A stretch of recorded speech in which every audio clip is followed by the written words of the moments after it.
दोस्तों, कभी आपने महसूस किया है कि आप एक कमरे में बैठे हों लेकिन असल में वहां शांति नहीं, बस शोर होता है। फोन की नोटिफिकेशंस टन टन कर रही है, टीवी पर न्यूज़ चीख रही है, व्हाट्सएप ग्रुप्स में मैसेज की बारिश हो रही है और दिमाग वो तो अपने ही ख्यालों के भंवर में उलझा है। वो काम अभी बाकी है, कल की मीटिंग याद रखना। यार, मैं लाइफ में कर क्या रहा हूं? अब सोचिए, आपके पास बस 1 घंटा है अपनी लाइफ को बेहतर बनाने के लिए। सिर्फ 1 घंटा। क्या करेंगे आप? ज्यादातर लोग क्या करते हैं? कुछ देर इंस्टाग्राम स्क्रॉल करते हैं, फिर यूट्यूब पर एक रैंडम वीडियो खोल लेते हैं। शायद किसी और की लाइफ को देख देख कर सोचते हैं, काश मेरी लाइफ भी ऐसी ही होती। या फिर वो काम करते हैं जो जरूरी लगते हैं, पर अंदर से हमें पता होता है इनसे कोई फर्क नहीं पड़ने वाला। लेकिन कभी आपने खुद से पूछा, क्या मैं उन चीजों पर वाकई ध्यान दे रहा हूं जो मेरी लाइफ में सबसे ज्यादा मायने रखती हैं?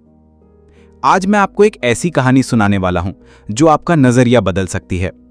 यह कहानी है दारियस फोरूस की किताब फोकस ऑन व्हाट मैटर्स पर आधारित। और यह कहानी आपको सिखाएगी कैसे हम लाइफ के शोर को म्यूट करके उन चीजों पर जूम इन करें जो सच में मायने रखती हैं। इस ऑडियो बुक में आप जानेंगे कैसे पहचाने अपने असली वैल्यूज, यानी वो चीजें जो आपको सच में अंदर से खुश करती हैं। कैसे हटाएं लाइफ से वो डिस्ट्रैक्शंस जो हमें हर रोज थका देती हैं पर कुछ भी अच्छा नहीं देती। और कैसे जिया एक ऐसी जिंदगी जो आपको हर दिन यह एहसास दिलाए कि हां, मैं सही रास्ते पर हूं। तो तैयार हो जाइए, क्योंकि अब वक्त है लाइफ के शोर को हटाने का और अपनी असली प्रायोरिटीज को सुनने का। और हां, इस वीडियो को लाइक जरूर करें ताकि ये कहानी उन लोगों तक भी पहुंचे जो अपनी लाइफ में क्लैरिटी और पीस की तलाश में हैं। तो चलिए शुरुआत करते हैं। दोस्तों, आज की लाइफ एक भागदौड़ बन चुकी है। हर सुबह उठते ही हम दौड़ने लगते हैं, काम की डेडलाइंस पकड़नी है, मोबाइल की नोटिफिकेशंस देखनी है और लोगों की उम्मीदों पर भी खरा उतरना है। लेकिन क्या कभी आप रुककर सोचते हैं, क्या मैं सही दिशा में भाग रहा हूं? क्या मैं सच में वही कर रहा हूं जो मेरी जिंदगी के लिए जरूरी है? फोकस ऑन व्हाट मैटर्स इस किताब में डेरियस फोरूक्स कहते हैं कि असल में सच्ची कामयाबी और सुकून तब मिलता है जब हम कम चीज़ों पर ध्यान दें, लेकिन उन्हें गहराई से और पूरी ईमानदारी से करें। मतलब, अपनी लाइफ से वो सारा एक्स्ट्रा शोर हटाओ जो ज़रूरी नहीं है और उस पर ध्यान दो जो वाकई मायने रखता है। अध्याय 1, अपने असली मूल्यों को पहचानो। अब सुनिए राहुल की कहानी। राहुल एक आईटी प्रोफेशनल है। उसका हर दिन कुछ ऐसा गुजरता, सुबह से लेकर रात तक मीटिंग्स, क्लाइंट्स, ओवरटाइम, और जब वो थक कर घर आता तब भी मोबाइल से चिपका रहता।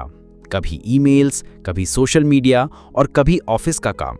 धीरे धीरे उसका ध्यान परिवार, सेहत और खुद के सुकून से हट चुका था।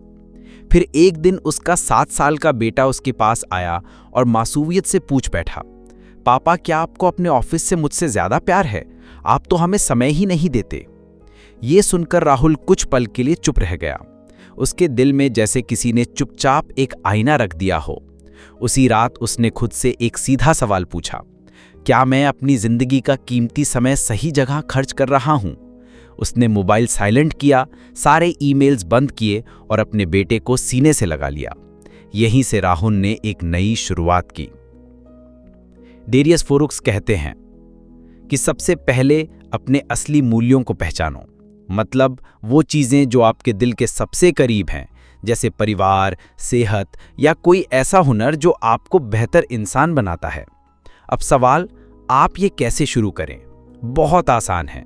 आज रात बस 10 मिनट निकालिए और अपने आप से पूछिए कि मेरे लिए सबसे ज़्यादा ज़रूरी 3 चीज़ें क्या हैं, और फिर देखिए कि आपका ज़्यादातर समय उन्हीं चीज़ों पर जा रहा है। अगर नहीं, तो बाकी चीज़ों को छोड़ने की हिम्मत लाइए, क्योंकि वो आपके रास्ते का शोर हैं। जब आपको अपने मूल्य साफ दिखने लगते हैं तो लाइफ आसान और साफ हो जाती है। लेकिन दोस्तों, कहानी यहीं खत्म नहीं होती, क्योंकि अब बारी है उस रहस्य की जो आपके फोकस को एक सुपर पावर में बदल सकता है। चैप्टर 2, मल्टीटास्किंग का भ्रम। राहुल को हमेशा लगता था कि मैं जितना ज्यादा काम करूंगा उतना ही बेहतर बनता जाऊंगा।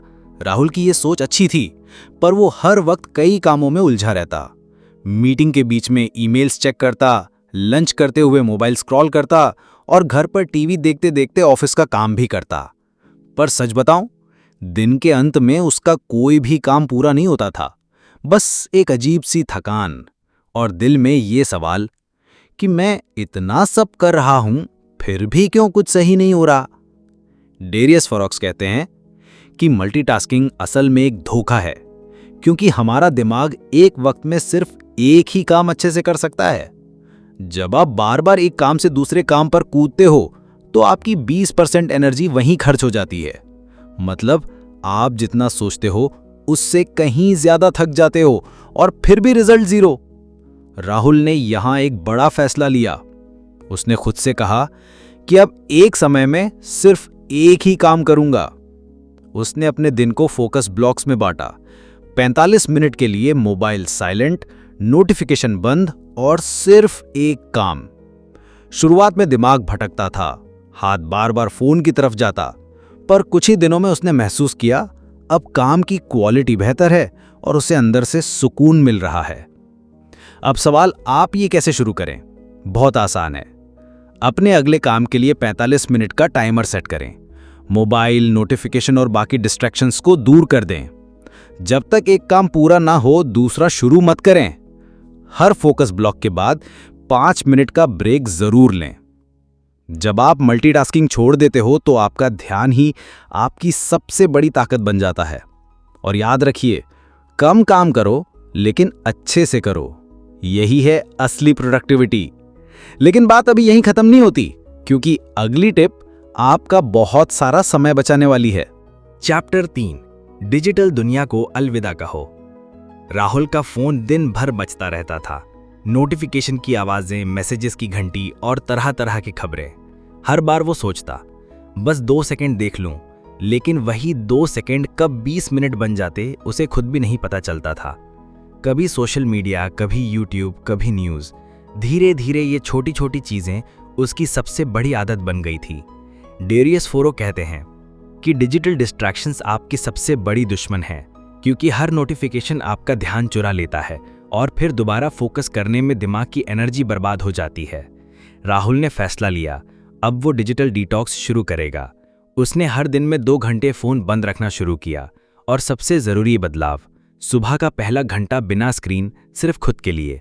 उसने नोटिफिकेशंस बंद किए, बेकार की ऐप्स हटाईं और अपने फोन को बस जरूरी कामों के लिए इस्तेमाल किया। धीरे धीरे उसने महसूस किया उसके पास अब ज्यादा समय है। वो अब अपने बेटे के साथ खेलता, जिम जाता और सबसे जरूरी बात, खुद के बारे में शांति से सोच पाता था। अब बारी आपकी है। आप ये कैसे शुरू करें? सुबह उठते ही कम से कम 1 घंटा फोन से दूर रहें। अपने फोन की नोटिफिकेशंस ऑफ करें और सिर्फ जरूरी ऐप्स रखें। हर दिन में 1 से 2 घंटे का डिजिटल डिटॉक्स फिक्स करें। मतलब उस दौरान फोन को पूरी तरह बंद रखें या साइलेंट पे डाल दें। याद रखिए, जब आप इन डिजिटल डिस्ट्रैक्शंस को हटाते हैं तो आप वापस अपने समय के मालिक बन जाते हैं। और अब अगला चैप्टर आपको सिखाएगा कैसे अपनी जिंदगी को और भी साफ और सरल बनाया जा सकता है। चैप्टर 4, ना कहने की ताकत। राहुल की एक आदत थी, वो हर किसी को हाँ कह देता था। क्लाइंट्स का काम हो, बॉस की डिमांड हो या दोस्तों का अचानक प्लान, राहुल कभी किसी को मना नहीं करता। क्यों? उसे लगता था कि अगर उसने ना कहा तो लोग नाराज हो जाएंगे, शायद उसे बुरा समझेंगे। पर असल में क्या हो रहा था? उसका दिन और भी ज्यादा व्यस्त हो गया था। हर वक्त किसी न किसी काम में उलझा हुआ और धीरे धीरे वो अपनी असल जरूरतों और प्राथमिकताओं से दूर होता जा रहा था। डेरियस फरूख कहते हैं, ना कहने की ताकत आपकी सबसे बड़ी आज़ादी है। ये स्वार्थ नहीं है, बल्कि ये है अपनी जिंदगी की कीमत समझना। राहुल ने तय किया, अब से हर बात पर हाँ नहीं कहूंगा। उसने गैर जरूरी मीटिंग्स को पोलाइटली मना किया। दोस्तों के हर प्लान में जाने के बजाय चुने हुए प्लान्स में ही गया। ऑफिस में भी वो सिर्फ हाई इम्पैक्ट काम पर फोकस करने लगा। और फिर जो हुआ वो हैरान करने वाला था। अब उसके पास ज्यादा समय था, ज्यादा एनर्जी थी और सबसे अच्छी बात, अब लोग उसकी सीमाओं का सम्मान करने लगे थे। अब सवाल, आप ये कैसे शुरू करें? जब अगली बार कोई ऐसा काम आए जो जरूरी ना हो तो शांति और विनम्रता से ना कहिए। खुद से ये सवाल पूछिए, क्या ये काम मेरे लक्ष्यों या मूल्यों से जुड़ा है? अगर नहीं, तो मना करना सही है। अपनी सीमाओं को पहचानिए और उन्हें प्राथमिकता दीजिए। याद रखिए, ये आपका हक है। जब आप ना कहना सीख जाते हैं, तब आप वो वक्त और एनर्जी बचाते हैं जिसे आप अपने असली लक्ष्यों पर लगा सकते हैं। ना कहना आपको आज़ाद बनाता है। और अब अगला चैप्टर आपकी सुबह को जादुई बनाने वाला है। चैप्टर 5, हर दिन का उद्देश्य। राहुल की सुबहें पहले काफी उलझी हुई होती थी।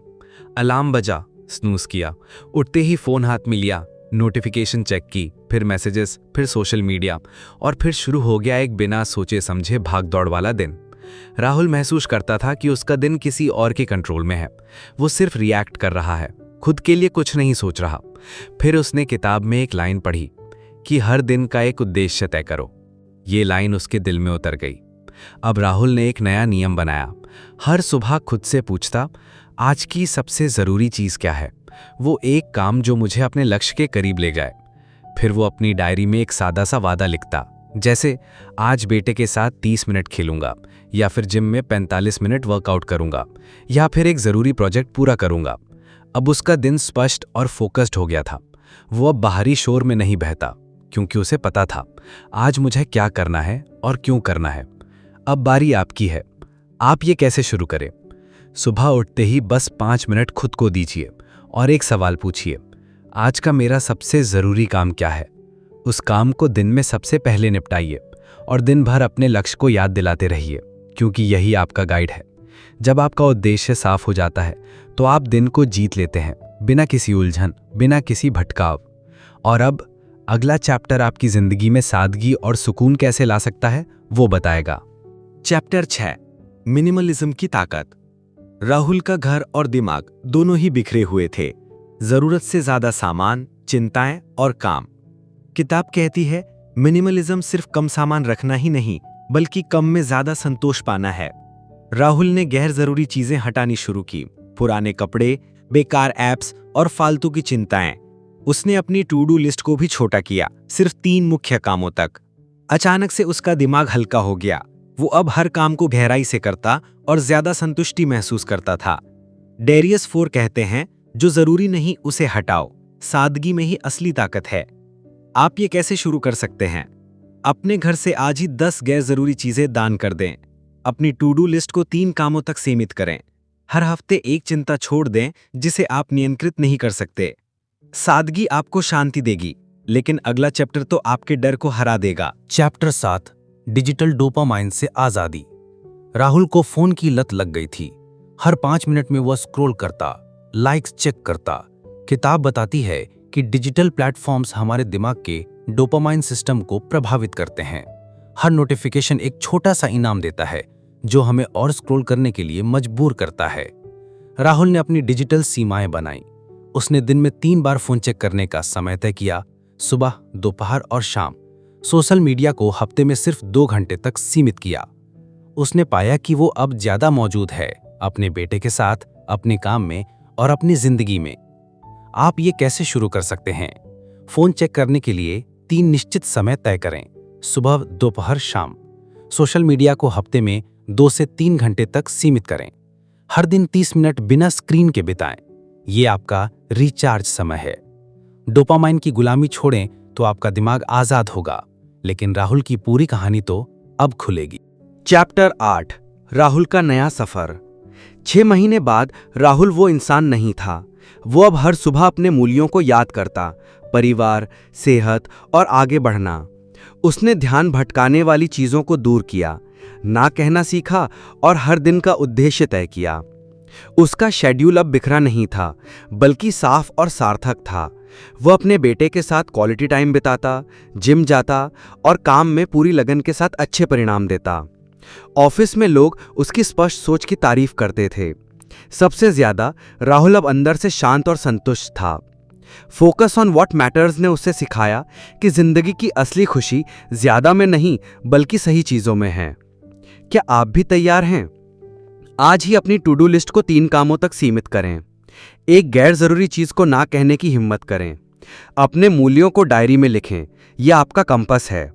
राहुल की तरह आप भी बदल सकते हैं। लेकिन सवाल ये है कि आपका सबसे ज़रूरी मूल्य क्या है? तो दोस्तों, इस किताब से हमने क्या सीखा? अपने वैल्यूज़ को पहचानो। वो चीज़ें जो आपके लिए सबसे ज़्यादा मायने रखती हैं, उन्हें प्राथमिकता दो। मल्टीटास्किंग छोड़ो, एक समय में एक काम पूरी लगन से करो। डिजिटल डिस्ट्रैक्शंस हटाओ, सुबह का पहला घंटा बिना फ़ोन के बिताओ। ना कहना सीखो, अपनी प्राथमिकताओं की रक्षा करो। हर दिन का उद्देश्य तय करो जो आपको आपके लक्ष्यों के करीब ले जाए। दोस्तों, अब सवाल आपसे है, क्या आप अपनी जिंदगी का शोर कम करके उन चीजों पर ध्यान देना चाहते हैं जो सचमुच मायने रखती हैं? अगर हां, तो इस किताब को जरूर पढ़ें और इस किताब में बताई गई बातों को जरूर फॉलो करें। अगर आपको लगता है कि यह जानकारी आपके काम की है, तो इस वीडियो को लाइक करें, शेयर करें और चैनल को सब्सक्राइब करें, क्योंकि यहां सिर्फ जानकारी नहीं बल्कि जिंदगी बदलने के लिए गाइडेंस मिलता है। अगली बार मिलते हैं एक नई किताब और एक नए आप के साथ। तब तक के लिए सुनते रहिए, सीखते रहिए। धन्यवाद।